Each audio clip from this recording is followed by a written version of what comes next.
Mana yang didahulukan? Misalnya kita melakukan perjalanan ke Manado tadi, Kota Umbagu Manado. Dia berangkat jam 11 siang. Maka dia otomatis akan ketemu dengan zuhur dan asar. Mana yang dia dahulukan? Ingat, harus didahulukan urutan. Tertib harus. Tertib, urutan itu harus. Jadi dia harus zuhur dulu baru asar. Entah dia mau bikin di waktu zuhur, entah dia bikin waktu asar. Dan dia nggak berdosa. Dia mau bikin di waktu zuhur dengan asar, dia nggak berdosa. Ini keringanan Allah berikan. Atau dia molor, dia tunda nanti di waktu jam 4 sore. Dia bikin zuhur dan asar. Maka yang mana dia dahulukan? Apakah asar dulu baru zuhur? Jawabannya harus tertib. Harus urut. Yaitu zuhur dulu, baru asar. Ini pendapat jumhur. Kemudian begitu juga malam. Maghrib dengan isya. Kalau kita mau sholat jam 6, karena masih musafir, boleh kita sholat jam maghrib baru isya. Maghrib 3, baru salam, baru qamat untuk isya 2 rakaat aja, boleh. Kalau jam 8, jam 9 malam, mana yang dahulu? Tetap harus diurut. Ini penting, karena banyak orang keliru. Mereka mengira bahwa karena udah jam 9 malam, maka isya dulu baru maghrib. Enggak. Dia harus sholat urut, tertib. Jadi maghrib dulu 3 rakaat, baru salam, baru isya. Walaupun itu waktu maghrib, walaupun itu waktu isya, walaupun jam 9 malam, jam 10 malam, jam 11 malam, jam 12 malam, tetap harus maghrib dulu, baru isya. Ingat, jangan lupa ini. Jika sholat di belakang mukim, jadi katakan ini satu mobil musafir, melakukan perjalanan. Udah 2 jam berangkat, udah 3 jam di perjalanan. Tiba-tiba mereka mau sholat di masjid. Dan di masjid itu ada orang mukim. Ada orang yang mukim, yang tinggal. Mereka sholat. Kemudian kita bermakmum kepada mereka. Mereka imam, kita makmum. Maka bagaimana? Maka yang kita laksanakan adalah menyempurnakan sholat.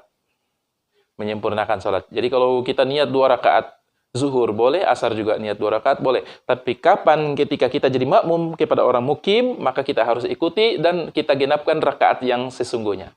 Sebagaimana hadis para ulama mengatakan bahwasanya wa ma adraktum fasolu, apa yang kalian dapatkan dengan imam maka sholat. Wa ma fatakum fa'atimu, dan apa yang kalian tertinggal maka sempurnakan. Jadi kita harus sesuaikan rakaatnya. Walaupun kita niat 2 rakaat, kita bermakmum kepada orang yang sedang sholat, kita boleh melaksanakan sholat dengan mereka beda niat, boleh. Boleh beda niat. Jadi mereka zuhur, katakanlah mereka asar, kita belum zuhur. Pas kita masuk di masjid orang, kita belum zuhur, kita mau asar, maka otomatis kita harus zuhur dulu. Bolehkah kita masuk kepada mereka yang sedang asar, kemudian kita niat zuhur? Boleh, jawabannya boleh. Jadi mereka asar, kita masuk takbir, ikut, tapi niat kita zuhur.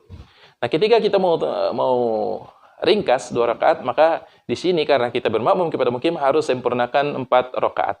Nanti sesudah salam, baru kita asar. Jadi boleh satu sholat beda niat. Si imam niatnya asar, kita niatnya zuhur sebagai makmum. Boleh. Nggak masalah. Apakah semua perjalanan boleh diringkas, dijamak dan dikosor? Jawabannya iya dan tidak.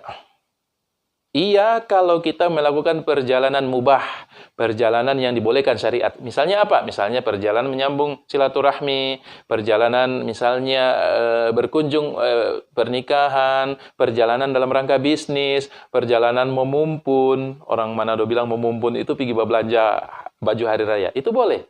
Memumpun itu boleh. Kita meringkas sholat, menjamak sholat.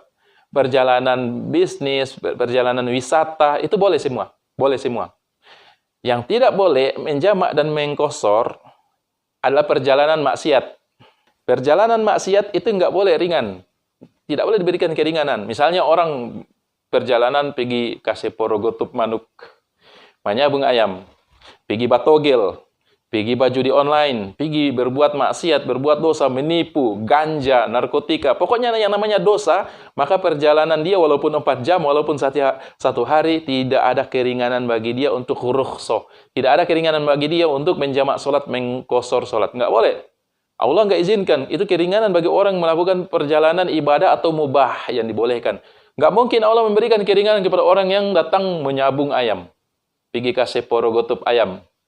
Pergi tipu orang, pergi togel, pergi judi online, pergi perjalanan perbuatan dosa dan maksiat, maka nggak mungkin Allah memberikan keringan. Oh, dia melakukan perjalanan pergi tipu, jadi dibolehkan bagi dia untuk jamak kosor. Nggak mungkin, nggak boleh.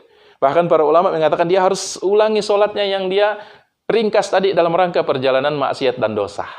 Jadi niat dalam melaksanakan perjalanan perjalanan yang dilarang oleh agama, perbuatan dosa, maka tidak berlaku bagi dia rukhso dan keringanan sholat. Nggak boleh, nggak mungkin.